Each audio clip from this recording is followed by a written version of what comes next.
Soyez les bienvenus aujourd'hui pour ce webinaire consacré à Gravity Zone CSPM+. Moi, je m'appelle Sylvain Stahl, je suis le responsable du channel et de la distribution en France. Et aujourd'hui, j'ai le plaisir de co-animer ce webinaire avec Raphaël Perret, qui est le responsable VP sur la partie Cloud Security. Bonjour Raphaël, sois bienvenu. Et puis Stéphane Brevadan, qui est le responsable des avant-ventes sur la zone francophone. Sois également le bienvenu, Stéphane. Cette session sera enregistrée, elle sera disponible ensuite en replay. Donc n'hésitez pas à prévenir et avertir vos collègues que cette session sera disponible à l'issue. Pendant toute cette session, je vous encourage à poser vos questions. Vous devez avoir une rubrique ici sur le côté ou en haut, ça dépend de votre interface. Donc, n'hésitez pas à poser vos questions. On y fera en sorte d'y répondre, notamment à l'issue avec une session de questions et réponses. Donc, aujourd'hui, la session s'intitule Gravity Zone CSPM+. Qu'est-ce que ça veut dire CSPM? C'est Cloud Security Posture Management. Si on traduit ça en bon français, c'est gestion de la posture de sécurité dans le cloud. Et donc, par rapport à ça, je vais vous présenter l'agenda, Stéphane. Aujourd'hui, donc, on va avoir trois points. Premier point, c'est le problème du cloud. Puis, vous voyez, on a barré problème parce que pour nous, c'est pas un problème, c'est une opportunité de travailler dans le cloud. Donc, avec quelques éléments en termes de marché, constat et les défis aujourd'hui qu'il faut relever quand vous avez des approches dans le cloud. Ensuite, on fera un focus sur l'offre Gravity Zone CSPM+, avec une présentation interactive, avec des notions de démonstration. Et puis, on terminera donc par la session de questions-réponses. J'insiste, posez vraiment vos questions, on essaiera d'y répondre au maximum. Et donc, je laisse la parole à Raphaël qui va vous évoquer cette opportunité du cloud. Merci Sylvain. Donc on parle beaucoup, j'aime bien cette idée de dire, bon, est-ce que c'est un problème? Souvent, on pense que le cloud est un problème quand on regarde ça d'un point de vue IT, d'un point de vue sécurité, en disant, j'ai l'habitude de gérer mes serveurs, mon parc informatique, je le connais, il est là, il est à côté de moi, je peux le contrôler. Et maintenant, ça part dans le cloud, je perds du contrôle et donc souvent, il y a un peu de peur associée. En réalité, il y a une opportunité gigantesque là qui est non seulement l'opportunité business, donc pourquoi on va aller sur le cloud en général, mais aussi d'un point de vue sécurité. Proprement sécurisé, le cloud peut être la partie de votre parc informatique qui est parmi le plus sécure, le plus sûr. Donc, c'est une opportunité géniale de faire mieux que ce qu'on faisait avant, même en termes de sécurité. Alors, parlons un peu du marché. Le marché, parfois on a des questions, alors le cloud, bon, est-ce que c'est un peu une mode passagère? Et la réalité, pas du tout. Ça croît de plus en plus vite, ça croît de façon gigantesque. On est déjà à des milliards et des milliards, principalement concentrés sur les trois gros américains, les hyperscalers, comme on les appelle, Amazon, Microsoft et Google Cloud. Aujourd'hui, on va parler du cloud public.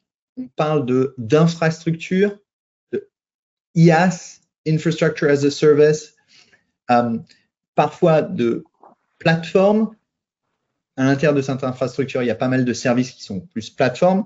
On ne va pas parler de SaaS, de services qui sont complètement gérés sans avoir à toucher à l'aspect infrastructure du tout. Donc, quand on parle de CSPM, on se réfère à l'IaaS principalement. Le marché continue à grossir, il va encore doubler. Si jamais on n'est pas en train de s'occuper des risques dans le cloud, il y a un gros problème. Quel est ce problème? Prenons quelques constats. Le premier, c'est qu'aujourd'hui, 82% des violations concernent des données qui sont stockées dans le cloud. Ça ne veut pas dire que c'est exclusif au cloud, mais ça veut dire que les attaquants vont aller sur le cloud. Ça peut être par là qu'ils rentrent, ça peut être par ailleurs, mais au bout du compte, ils arrivent dans le cloud. Et si vous avez des données dans le cloud, c'est essentiel de les protéger. Si 82% des violations concernent des données dans le cloud, quel pourcentage de votre effort, de vos ressources, est-ce que vous passez à protéger le cloud aujourd'hui par rapport au reste de votre parc informatique? Ce qu'on remarque souvent chez beaucoup de nos clients, c'est que l'habitude fait que on connaît et on comprend la partie de notre parc informatique qui est, on va dire, plus traditionnelle. Et on ne connaît pas trop le cloud, ça s'est développé très vite. C'est souvent les équipes business qui l'ont adopté les premières. Et donc, en IT, en sécurité, on est un peu… Il faut qu'on court après ce développement pour essayer de voir comment on peut maintenir un sens de sécurité là-dedans. Et c'est extrêmement difficile parce que certains des avantages du cloud sont le fait que tout est contrôlable de façon micro. On peut lancer un service d'un type différent, on peut lancer une identité spécifique qui est vachement bien restreinte pour qu'elle n'ait accès que au minimum absolu. Mais la réalité, c'est que du coup, il y a une multiplication du nombre de points à configurer. Par exemple, il y a plus de 40 000 autorisations différentes si on compte les trois premiers services cloud. L'autorisation, ça peut être des subtilités comme sur AWS, il y a une nuance entre describe instance au singulier et describe instances au pluriel. Et évidemment, c'est impossible que vos équipes soient parfaitement au courant de toutes ces nuances. Et là, j'ai donné l'exemple de AWS, mais il suffit que vous soyez multi-cloud. Comment est-ce que vous pourrez gérer cette complexité à travers tous vos clouds différents? Et ça change tout le temps. Parce que toutes les semaines, il y a un nouveau service. En ce moment, on voit plein de services autour de l'intelligence artificielle ou de l'IoT. Et donc, hop, un nouveau service, c'est génial, vous pouvez l'utiliser tout de suite pour faire des tests. Donc, le business, il est content. Mais du point de vue sécurité, qu'est-ce qu'on peut faire pour protéger ce nouveau service? Est-ce qu'il est proprement fermé du reste du monde? Donc, problème assez majeur là.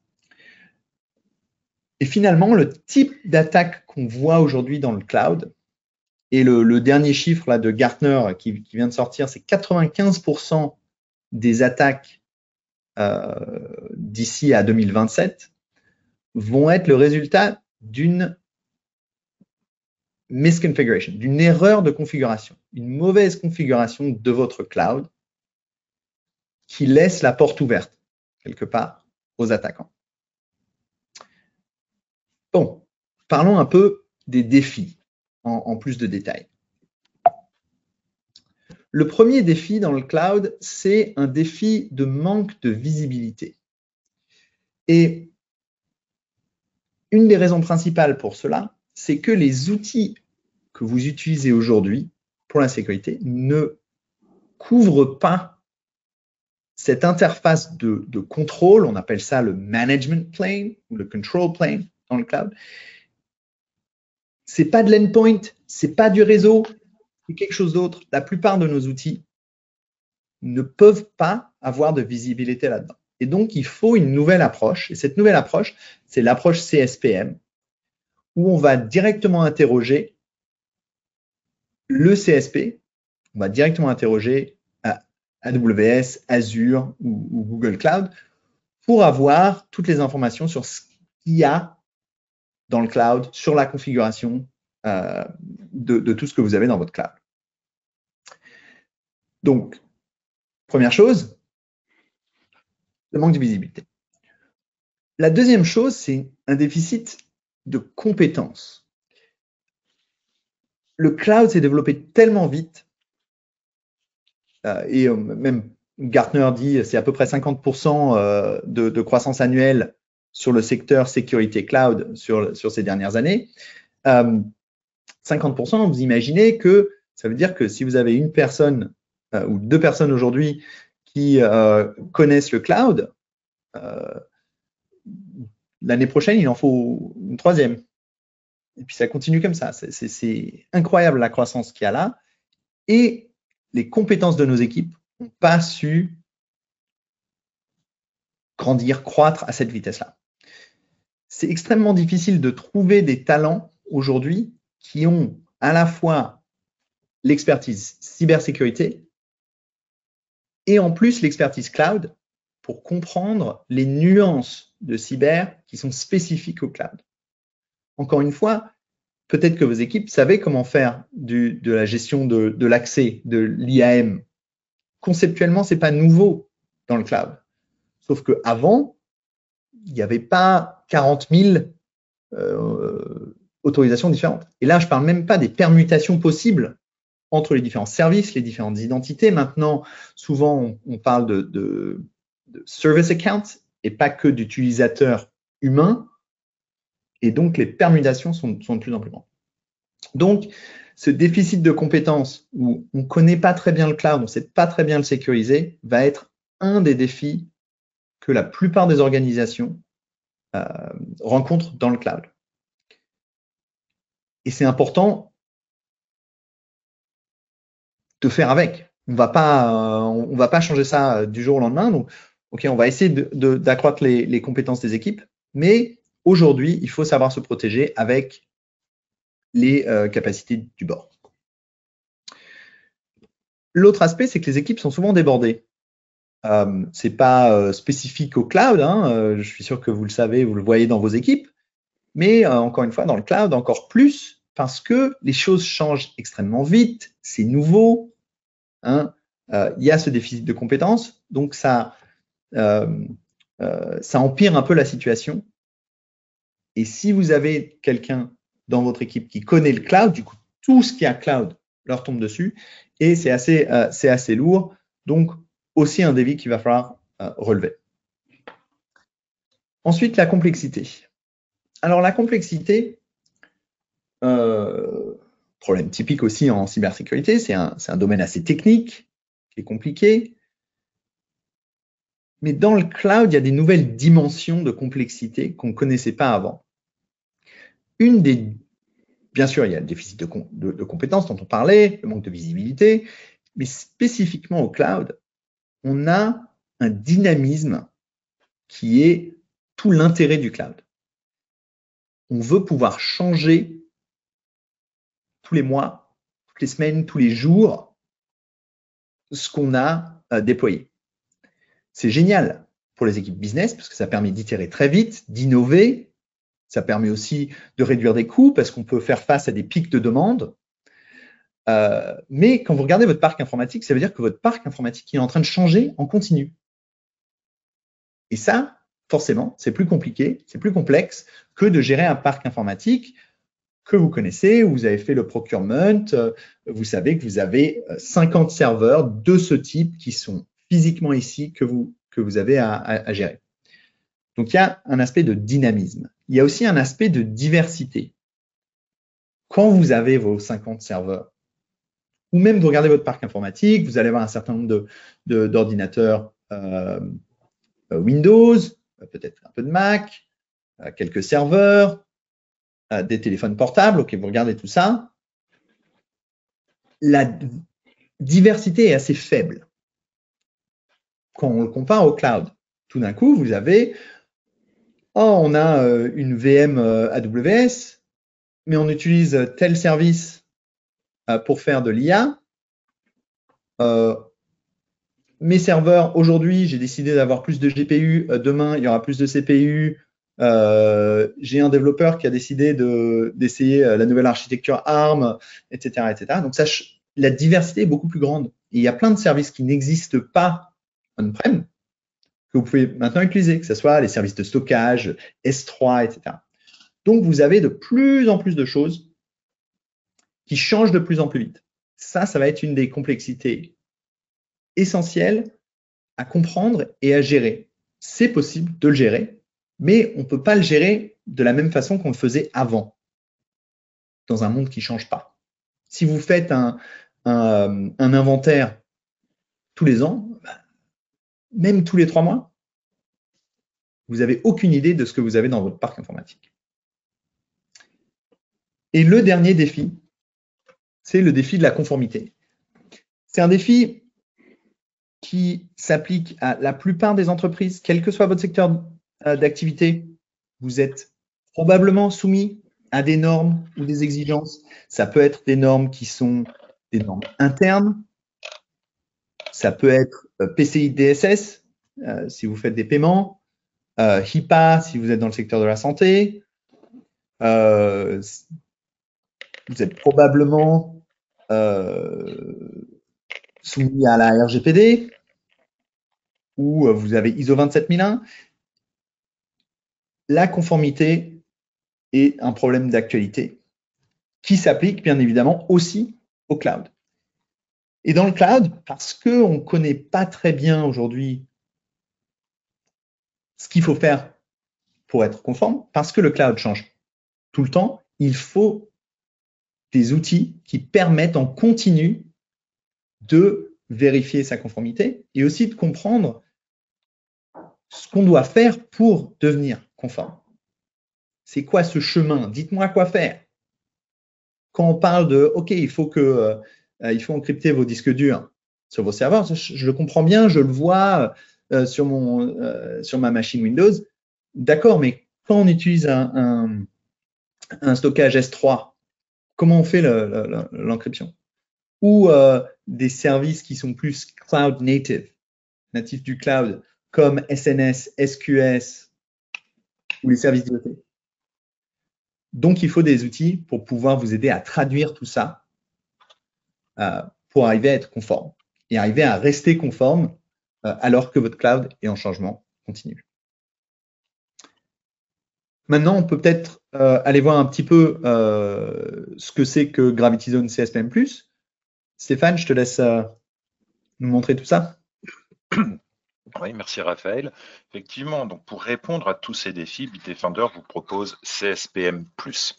CSPM+, c'est une solution qui va répondre à la partie conformité, qui va répondre à la partie IAM, autorisation, qui va répondre à vos besoins de sécurisation de vos environnements cloud. On va avoir bien sûr plusieurs aspects sur cet outil et plusieurs réponses en fonction des défis. La première des réponses, c'est la visibilité de votre empreinte. Le but de cette visibilité, c'est de pouvoir avoir la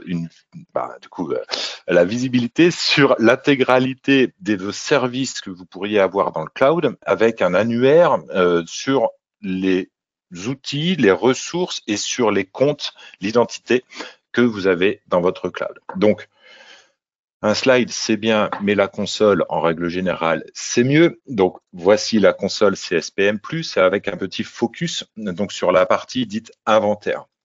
Ici, quels que soient les fournisseurs publics de cloud auxquels vous aurez rattaché notre console CSPM+, donc pour rappel, Azure, Amazon ou Google Cloud Platform, vous aurez cette inventaire, cette liste des différentes ressources en termes d'ordinateur, en termes de réseau, en termes de sécurité, de stockage.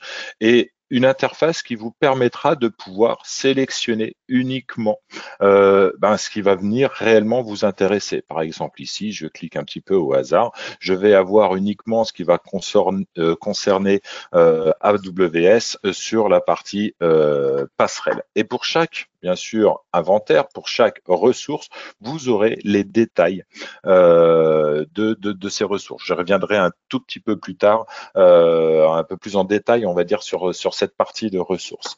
Donc ici, les ressources dites virtuelles, mais également les ressources identitaires, les fameux comptes. Le classique, les comptes d'un Azure AD, vous allez avoir la possibilité, alors pourquoi je ne vois rien, joli, j'adore faire des démos. Donc cette partie vous permettra, alors je pense que je suis déconnecté, bougez pas juste une seconde, pas logique que j'ai rien à mon écran. Hop, Identities, allez on va reprendre mes comptes AD, je n'ai plus de résultat, j'adore faire des démos. Donc ici, vous aurez la liste en fait de tous les comptes. Vous aurez le détail bien sûr de ces comptes qui vous permettront de pouvoir manager les droits, manager les différents environnements d'accès que ces comptes peuvent avoir. Je vois. Hop, si je supprime. Non, tu veux toujours pas. Ok. Magnifique. J'adore les aléas du direct. Vous connaissez la loi de Murphy? C'est la démo. Ça marchait il y a 10 minutes, enfin un petit peu plus maintenant, mais bon. Je vois pas pourquoi. Je vais essayer, excusez-moi, je vais essayer quand même de me déconnecter, de me reconnecter pour être sûr que ce soit pas juste un problème de cache. Alors, pendant que tu te reconnectes, j'en profite pour rappeler à tout le monde, vous avez la rubrique questions qui est sur le côté. N'hésitez pas à poser toutes votre questions. On essaiera d'y répondre à l'issue sur la phase de questions et réponses. Raphaël et Stéphane adorent les questions. Oui, complètement. Eh bien, je n'ai pas de compte. Petite idée, Raphaël, peut-être? Non, hein. Je ne sais pas pourquoi j'ai rien. Ouais, on est d'accord. Il devrait, voilà, vous avez une belle petite liste de comptes ici sur la partie donc Asset Inventory. La deuxième partie, entre guillemets, de sécurisation, comme le Raphaël le disait tout à l'heure, c'est le fait de pouvoir corriger les problèmes de configuration. Alors, vous le savez, vous connaissez sûrement Gravity Zone, on va avoir la même chose sur la partie endpoint. Ici, on va bien sûr se focaliser sur la partie du cloud. C'est le but de ce webinaire. Donc, le posture management vous permettra de remonter l'intégralité des règles de configuration que vous pouvez avoir dans vos environnements cloud. Et là, je vous annonce que ça fonctionne absolument normalement. Je n'ai pas de souci de remontée d'informations. Donc, Posture Management, vous avez toujours les règles sur, par exemple, les activités d'alerte quand vous effacez un réseau qui n'existe pas. Sur chaque module, vous aurez toujours des détails qui vous permettront d'aller toujours plus loin dans l'investigation. Vous allez avoir la description de chaque règle qui va avoir été créée. Vous aurez la référence sur les documentations. Le but, c'est de pouvoir vous aider à la configuration. Et dans ce but de vous aider, vous aurez les liens des différentes documentations. Là, je suis sur de l'Azure, donc c'est des liens sur le site de Microsoft pour pouvoir comprendre à quoi sert cette règle, comment la configurer. Vous allez bien sûr avoir la possibilité de pouvoir filtrer par criticité. Par défaut, Bitdefender va vous proposer une criticité de chaque règle que vous allez pouvoir spécifier de information jusqu'à critique. Et Bitdefender vous aura toujours défini dans quel type de criticité on va pouvoir le mettre. Si cette règle qui est médium pour nous en termes de criticité, elle est dans votre cas spécifique quelque chose de extrêmement critique, rien ne vous empêche de pouvoir modifier cette criticité et bien sûr de pouvoir commenter pourquoi vous avez modifié cette criticité. Après chaque règle, vous aurez la possibilité de pouvoir ouvrir le fait de dire que, OK, c'est une règle, on n'a pas encore eu le temps de la regarder bien en détail, ou alors on a réellement eu le temps de regarder, on a pris en charge toutes les informations, et vous allez avoir donc la possibilité de dire, oui, c'est un risque que j'accepte. Ce risque, je l'accepte soit sur une durée spécifique, soit sur une durée de 3 à 6 mois, toujours bien sûr en expliquant pourquoi vous acceptez ce type de risque au sein de votre infrastructure. Pour un besoin à un instant T, il y a bientôt des nouvelles élections en France. Et ben pour ces élections, vous avez besoin d'avoir tel et tel paramétrage. Et ben vous acceptez ce risque pendant 3 mois, par exemple. Ou alors, carrément, c'est un risque qui n'est pas un risque dans votre infrastructure et vous pourrez la déclarer, entre guillemets, en faux positif.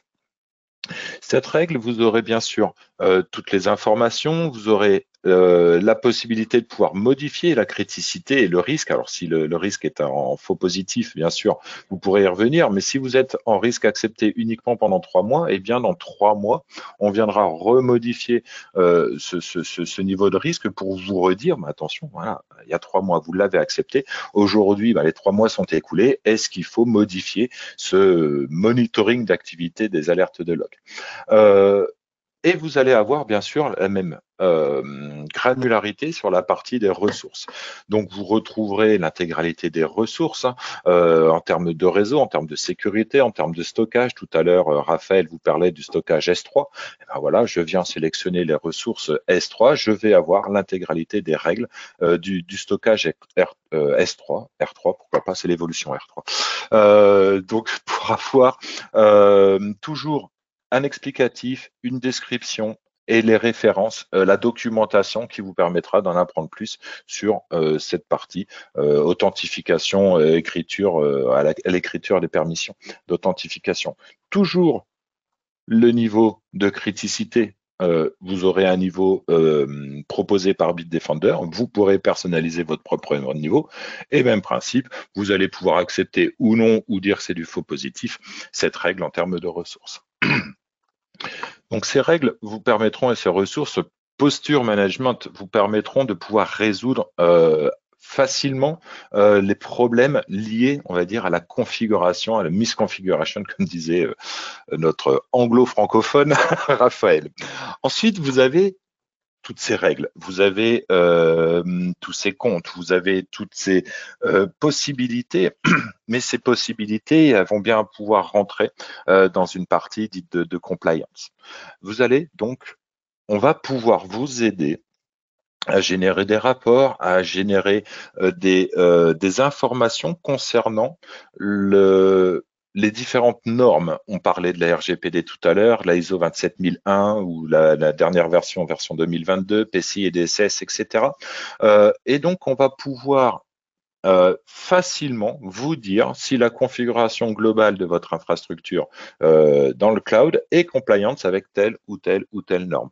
Et surtout, être attentif sur le fait de dire si ce n'est pas compliance, et bien à ce moment-là, pourquoi et comment l'être. Donc, hop, je reviens sur ma console, onglet compliance. Donc, vous avez les compliance standards. Effectivement, moi, j'aime bien partir sur la partie rapport parce que c'est ce qui va vous parler le plus, entre guillemets, et quelque chose qui fonctionne plutôt bien en termes de compréhension, c'est la RGPD. Alors, en version anglaise, c'est GDPR. Vous allez pouvoir sélectionner cette norme et le fait de pouvoir checker, par exemple, uniquement, alors depuis tout à l'heure, je suis sur de l'Amazon ou de l'Azure, là je vais changer un petit peu, voilà, je vais prendre sur la partie GCP, je voudrais savoir si mon tenant GCP, BSE, CSPM démo est compliant RGPD. Pour ce faire, vous allez avoir la possibilité de télécharger directement un PDF qui vous permettra d'avoir un listing et un document avec la date de génération, très important, la partie date, bien sûr. On peut être compliant aujourd'hui, on ne plus l'être demain pour des modifications de règles et de règles de normes ou des modifications directement chez l'éditeur, chez GCP.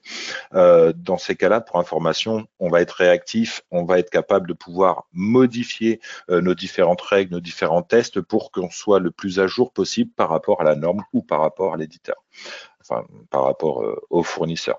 Et donc pour chaque règle, on va permettre de vous dire, oui, check, pas de problème, cette particularité de configuration est conforme à l'RGPD ou elle n'est pas conforme à l'RGPD. Toujours cette possibilité de classification, entre guillemets, des différentes règles. Et là, pour chaque partie de la norme, vous aurez, oui, c'est compliant, non, c'est pas compliant, est-ce que c'est grave, est-ce que c'est pas grave, et à chaque fois, vous aurez les détails. Donc, cette partie vous permettra de pouvoir remonter potentiellement à vos directeurs, enfin à votre direction ou à ceux qui font les différents audits, de savoir est-ce que votre infrastructure est compliante avec l'RGPD. Un simple oui, ça peut être facile, mais quand vous avez un rapport, fatalement, ça va avoir un petit peu plus de poids. Ensuite, vous allez avoir potentiellement besoin, que ce rapport, que vous puissiez le modifier, que vous puissiez l'accorder à vos accords, on va dire, d'entreprise et potentiellement d'autres sources d'informations. Donc, bien sûr que ce rapport, on va pouvoir vous l'exporter au format XLS, au format Excel, et ce qui vous permettra de pouvoir l'utiliser, de pouvoir le modifier à votre convenance en fonction de vos différents besoins. Hop, le voici. Donc, ça va être les mêmes informations, on est bien d'accord. Mais du coup, vous allez plutôt ça va être un peu plus facile de pouvoir administrer et surtout, voilà, je veux me focaliser sur cette règle-là. Vous n'avez pas besoin d'avoir les autres règles. Vous allez pouvoir définir en fait la stratégie de modification pour être compliant sur telle ou telle partie, sur telle ou telle norme.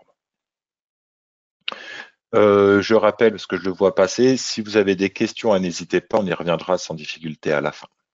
Juste, Stéphane, on a une question qui se rapporte à ça, donc on peut la répondre directement. Donc, on a quelqu'un qui nous demande, est-ce que les rapports seront localisés à terme? Alors, les rapports, en fait, aujourd'hui, sont déjà partiellement localisés. S'il y a de nouvelles demandes, par exemple RGPD, si on veut un rapport RGPD plutôt que GDPR et que ce soit en français, l'avantage, c'est que c'est assez facile parce que on a déjà fait, on va dire, tout le travail difficile de faire la traduction de la conformité au contrôle technique. Donc, c'est quelque chose qu'on peut faire. On a une équipe qui est dédiée à faire toutes ces conformités et on a déjà aujourd'hui des conformités qui ne sont pas très utiles, on va dire, pour les francophones, mais qui sont en coréen, thaï ou autre. Donc, il n'y a aucun souci que ce soit des versions françaises de normes qui existent ici déjà, ou même d'autres normes. Hein. Ça peut être ANSI ou ça peut être comment ça s'appelle, BSI en Allemagne au besoin. Merci. On a vu la conformité, la compliance, on a vu les différentes règles, on a vu les différentes ressources. Il nous manque une partie qui est effectivement classique dans le cloud, et Raphaël en a parlé tout à l'heure, toute la partie des comptes, l'IAM.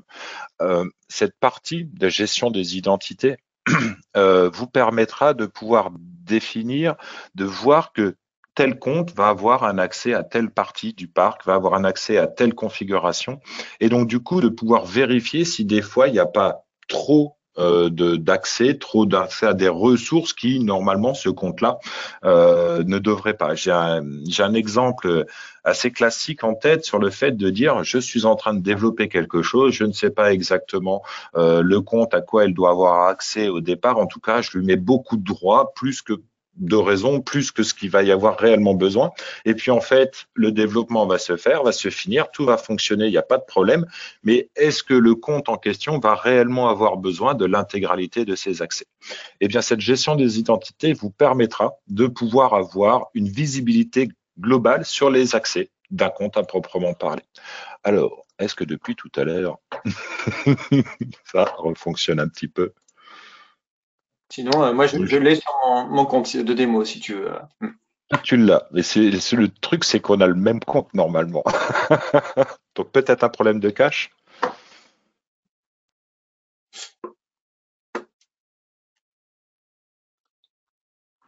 C'est quand même dingue ça. Si tu me partages, je peux te partager mon écran si tu veux commenter. Mais est-ce que je suis capable de te partager? Je pense que oui. Venez nous excuser pour cette petite partie. Les lois de l'informatique sont impénétrables des fois. Hop. C'est bon, j'ai réussi. Oui, je pense que magnifique. Vous voyez mon écran là. Ouais. Oui, nickel. Donc si tu vas sur la partie identité, hop, voilà. Sélectionne un des comptes, je sais pas, des users par exemple. Ah non, tu es dans la même figure que moi. Il marchait tout à l'heure. Oui, le verrouille, on veut cacher les données sensibles. On ne veut pas vous montrer. S3 ou quelque chose comme ça et on va le voir dans l'autre sens. Oui, oui, dans la partie ressources, ouais, je suis d'accord. Je te laisse reprendre la main alors, ouais, désolé.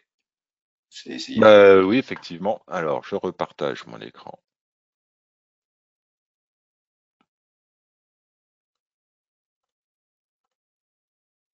Ah ouais, mais changer le présentateur, donc ça faut que ce soit moi. Voilà. Hop là. Alors, on pourra vous Ok. rajouter des screenshots ou un petit replay sur cette partie-là dans la phase de replay. Tout à fait. Alors, on a dit les ressources, on a dit un petit compte en quoi, par exemple? Est-ce qu'on a ça ici? Non, on va pas avoir le. Où est-ce que Alors, je je le retrouve? tu recherches proposer Va une sur question. Oui, vas-y, Raphaël. l'inventaire. Va Voilà. sur l'inventaire et sélectionne juste un. Ici, par exemple. Ouais. Les Ouais. identités. Non, même je dirais si tu peux trouver un S3 et puis S3, j'aime bien toujours comme exemple. Et après, tu peux ouvrir le graphe d'accès, la cartographie d'accès.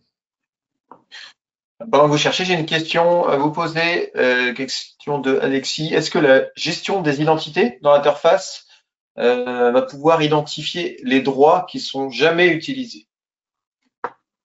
Alors, ce qu'on va pouvoir avoir, on va pouvoir avoir déjà les identités qui ne sont pas utilisées. Donc, toutes les identités oubliées, ça peut être des comptes de service, des service accounts qui ont été créés, qui ne sont plus utilisés. Ça va être les utilisateurs qu'on aurait dû décommissionner.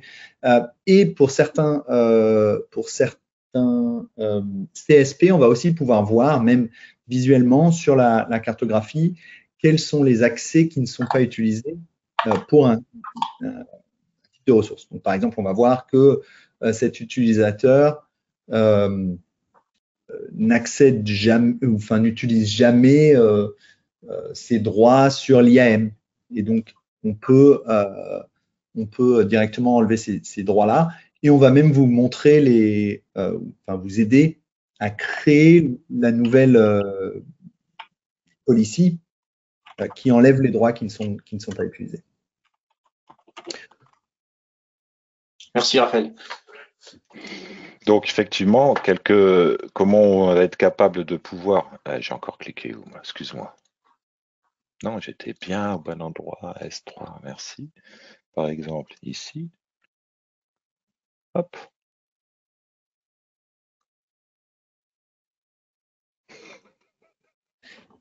Dans l'inventaire. On est en train de regarder les configurations oui, pardon. Et pas les accès. Oui. On est mieux là. Donc voilà, alors logiquement, vous allez avoir dans la partie Identity, vous allez retrouver ce que vous avez ici, mais de l'autre sens, et non pas de la partie donc ressources, et qui a accès à cette ressource, mais dans la partie identité, vous allez partir du compte, et ce compte-là va avoir accès à quelle ressource. Donc vous aurez la même chose, mais et du coup dans l'autre sens, mais vous aurez bien sûr accès à la partie dite graphique. Donc on va pouvoir zoomer, hein, voilà. J'ai mon compte, j'ai ma ressource. Ça pourrait être dans la partie identité mon compte en question. Et visuellement, vous allez pouvoir voir, eh bien, ce compte, il fait partie de quel groupe et à quel accès il va pouvoir avoir. Donc, c'est ce graphe-là, mais du coup, dans l'autre sens, ce qui vous permettra de pouvoir définir de vérifier quels sont les droits que le compte va pouvoir avoir accès. Et bien sûr, pour chaque compte, vous allez avoir les détails de l'identité, les détails. Il y a un problème côté identité ce matin. Ouais. On pourra vous refaire une démo un petit peu plus tard si vous le souhaitez, mais ça vous permettra de visuellement et de rapidement s'apercevoir où on va avoir accès. Pour répondre également à la question de Alexis, on va être capable également de voir sur la partie AWS visible si des fois un accès n'a pas été utilisé depuis X temps. C'est 90 jours, il me semble, Raphaël, c'est ça. Et ça visuellement. Et en plus, on va vous permettre soit de modifier la policy qui donne cet accès, ou en créer une nouvelle qui est restreinte. Et donc ça, c'est particulièrement utile pour tout ce qui est les comptes de service accounts, où vous pouvez être très sûr, très confiant du fait que si ces droits n'ont pas été utilisés en 90 jours, c'est sûr que l'application qui utilise ces droits n'en a pas besoin. Pour les utilisateurs humains, on va regarder les groupes aussi, c'est souvent un peu plus compliqué. On va se référer en plus à la cartographie pour essayer de comprendre pourquoi est-ce que cet utilisateur fait partie des administrateurs alors qu'il ne devrait pas. Donc, on va pouvoir faire des revues comme ça, des accès. Et les deux types de revues les plus classiques, ça va être j'ai des données sensibles qui peut y avoir accès. Donc, c'est exactement ce qu'on voit ici. Donc, imaginons qu'il y a les données sensibles dans ce bucket S3. On peut voir tout le monde qui a accès et par quel chemin ils ont eu accès. Et puis, l'autre visualisation dont parlait Stéphane, où on va regarder une identité et faire la revue. Cette identité a accès à quoi et aussi pourquoi, par quel chemin.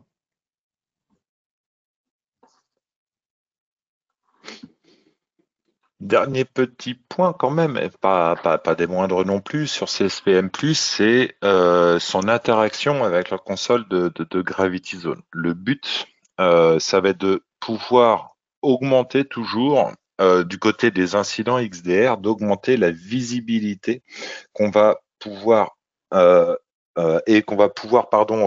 interagir entre ce qui a été remonté des sensors EDR ou des sensors je sais pas, de network, d'Active Directory, Azure AD, etc., avec ce que CSPM pourrait nous remonter. Donc, on va bien avoir une visibilité accrue des incidents grâce à CSPM+.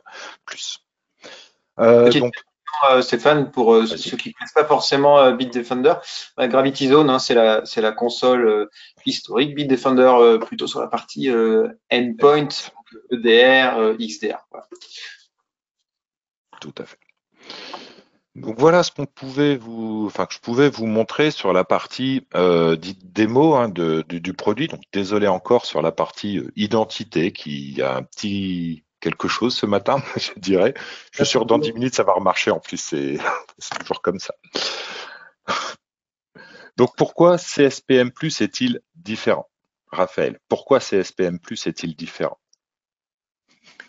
D'abord, les évaluations et les règles sont approfondies. Ça veut dire que vous n'avez pas besoin, vos équipes n'ont pas besoin de connaître toutes les nuances du cloud, parce qu'en général, elles ne le connaissent pas.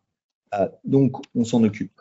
Pour vous, on a des équipes spécialisées qui créent ces évaluations et ces règles pour que vous puissiez dire « Ok, moi, j'ai besoin que ça soit encrypté. » Et après, nous, on va traduire ça pour les différents CSP, pour les différents services, etc. La deuxième chose, c'est que c'est extrêmement rapide à mettre en place. C'est un des aspects magiques du CSPM, c'est que il suffit d'avoir un accès, c'est un accès en lecture seule sur votre cloud, et on va pouvoir avoir toutes ces informations-là. On n'a pas accès à vos données, on a accès seulement à vos métadonnées, qui veut dire qu'on ne sait pas ce qui va être à l'intérieur du S3, par exemple. Par contre, on connaît comment c'est configuré. Et en moins de 30 minutes, vous avez accès directement au rapport de conformité que vous a montré Stéphane. Donc, c'est très rapide et vous avez une visibilité hors pair qui ne requiert pas d'installer des agents ou autre. Ensuite, on arrive à voir les chemins d'accès. Donc, c'est la visualisation, la cartographie des accès qu'on a pu voir pour vraiment arriver à comprendre qui a accès à quoi, en sachant que sans cette visualisation-là, c'est extrêmement difficile parce que souvent, ces accès sont donnés de façon décentralisée. On va avoir la liste des utilisateurs d'un côté. On va avoir, OK, ces utilisateurs, on les a mis dans tel et tel groupe. Donc, après, il faut regarder les groupes. Les groupes ont tel et tel droit d'accès sur telle et telle ressource qui existe ou non. Et donc, il faut arriver à mettre tout ça ensemble pour vraiment comprendre et répondre à des questions assez simples comme qui a accès à cette ressource ou à quoi a accès tel utilisateur. Questions simples qui deviennent maintenant simples aussi à répondre. Aussi d'un point de vue des menaces, donc quand on regarde les menaces, on parlait de détection. Donc ça veut dire qu'aujourd'hui dans le cloud, même si vous avez de l'EDR, si vous n'êtes pas en train de regarder ce qui se passe au niveau de la console du cloud, un attaquant peut venir, peut copier toutes vos données, les sortir, et le endpoint, il n'en a aucune idée. Parce qu'il ne passe pas par le endpoint. Il passe un peu au niveau d'au-dessus. Et pareil, on peut complètement détruire toute votre infrastructure sans passer par l'endpoint, parce qu'on est juste on est en train de passer par l'aspect de management. On va dire, tiens, on va juste arrêter ce serveur-là. L'endpoint, il n'est jamais au courant. Ça vient de l'extérieur et pas de l'intérieur. Donc, extrêmement important. Et on le visualise aussi à travers on va dire, les dimensions. Ce qui veut dire que s'il y a une attaque qui démarre sur l'endpoint et qui passe dans le cloud, qui revient dans l'endpoint, etc., ou par les identités, si vous avez l'XDR qui va bien, vous allez pouvoir suivre l'attaquant à travers toute la chaîne d'attaque, où qu'il soit. Parce que les attaquants, ils n'ont pas grand-chose à faire de savoir que votre outil, il se concentre sur un domaine, l'endpoint ou autre. Donc, on arrive à suivre et avoir une belle visualisation qui, d'ailleurs, vient d'être reconnue par Forrester comme la meilleure visualisation du marché pour les attaques. Notre produit est conçu pour les experts, mais surtout pour les non-experts du cloud, parce que la plupart de nos clients ont des équipes assez petites, qui souvent sont des équipes qui ne viennent pas du monde du cloud, qui sont des équipes de sécurité traditionnelles, qui ont appris à faire de la sécurité cloud. Et donc, le fait qu'on ait beaucoup de détails, de descriptifs pour expliquer pourquoi il y a un problème, comment le résoudre, etc., est assez unique. On permet bien sûr de remédier ces problèmes de façon diverse et variée. Vous pouvez intégrer avec vos outils, que ce soit Jira, que ce soit Slack ou Microsoft Teams ou autre, ou directement par l'API si vous voulez. Et bien sûr, on intègre les 3 principaux fournisseurs de services cloud. Mais aussi, si vous avez on en a d'autres aussi, mais qui sont plus asiatiques, des clouds chinois aussi, si jamais vous avez des opérations globalisées. Donc, on couvre tout ça avec une seule licence qui comprend les identités, la détection et le CSPM. Et si jamais quelqu'un vous pose la question, c'est là que vient le plus. On fait le CSPM, mais on fait aussi plus. On fait les identités et on fait les détections. Merci Raphaël. Du coup, petite session de questions-réponses. Alors, on a déjà eu quelques questions auxquelles nous avons répondu. Est-ce que d'autres questions vous titillent, d'autres informations seraient nécessaires à votre meilleure compréhension du produit CSPM+. Alors, on a donc je vous rappelle, vous avez la rubrique questions pour poser toutes vos questions. Là, il nous reste un peu moins de 10 minutes, profitez-en. Et sinon, moi j'ai 2 questions qu'on a régulièrement de la part des clients que je peux vous poser. Première question, c'est est-ce que c'est possible et facile de faire des POC, c'est-à-dire si je veux tester la solution sur mon environnement, est-ce que c'est possible? Voilà. Bien sûr. Et recommandé. Et même si vous n'êtes pas complètement sûr, moi, alors moi, je suis pas dans l'équipe vente, hein, je suis dans l'équipe produit. Donc peut-être que les vendeurs vous ont pas entendre ça, mais ça vous coûte rien et ça va vous donner une visibilité que vous avez jamais eue. Ça prend une demi-heure. Après, soit vous voyez de la valeur dedans, soit vous en voyez pas, et puis on voit. Mais c'est rare que vous allez avoir en sécurité en une demi-heure autant de retour sur investissement, on va voir, parce que parce que tout d'un coup, vous allez voir. Alors, ça risque d'être un peu le choc, hein, souvent. C'est comme si vous allez dans la pièce de stockage où les gens rentraient, sortaient, il n'y avait jamais de la lumière. Vous allumez la lumière et là, waouh, ok, c'est pas bien rangé, c'est dans tous les sens, mais maintenant, vous le voyez. Donc, on le recommande. Et puis, on vous tient par la main aussi pour ces POC afin de vous aider à comprendre principalement. Et c'est important de préciser que comme c'est avec des API, eh bien, c'est non invasif. On ne va pas vous demander d'aller déployer je sais pas, un serveur virtuel, etc. C'est vraiment relativement simple à déployer et on pourra vous accompagner par rapport à ça. J'ai une autre question qui revenait régulièrement, c'est Stéphane nous a montré la possibilité de générer des rapports personnalisés. Et est-ce qu'on peut aller un peu plus loin? On a des demandes des fois de clients qui veulent générer des rapports en prenant différentes rubriques de rapports tiers. Par exemple, on a vu tout à l'heure un rapport sur la norme ISO 27001, qui a d'ailleurs été mis à jour avec la toute dernière norme, là, la version 2 de mémoire. 2022. Imaginons, on veut prendre cette partie-là, une première partie du rapport qui nous intéresse, et puis on a une autre partie sur le GDPR, RGPD qui nous intéresse, etc. Est-ce qu'on peut mixer des rubriques pour définir son propre rapport? C'était une autre question qu'on avait. Tout à fait. L'outil vous permet effectivement de répondre à ce genre de demande. Donc, vous allez pouvoir créer en fait des rapports en prenant les différents tests des différents autres rapports. Donc, votre propre norme à proprement parler. J'en veux avec mon virgule. Avec la possibilité, donc, hop, add. Ici, vous allez pouvoir rechercher une section d'un rapport. Alors, c'est quoi? GDPR, par exemple. Section numéro, alors je sais pas, en toute honnêteté, je la connais pas par cœur, cette norme. Mais voilà, vous voulez récupérer la section 12, vous allez pouvoir ajouter, ah oui, même chose, GDPR. Et là, ça va être la section, non, on a dit ISO 27000, pourquoi pas.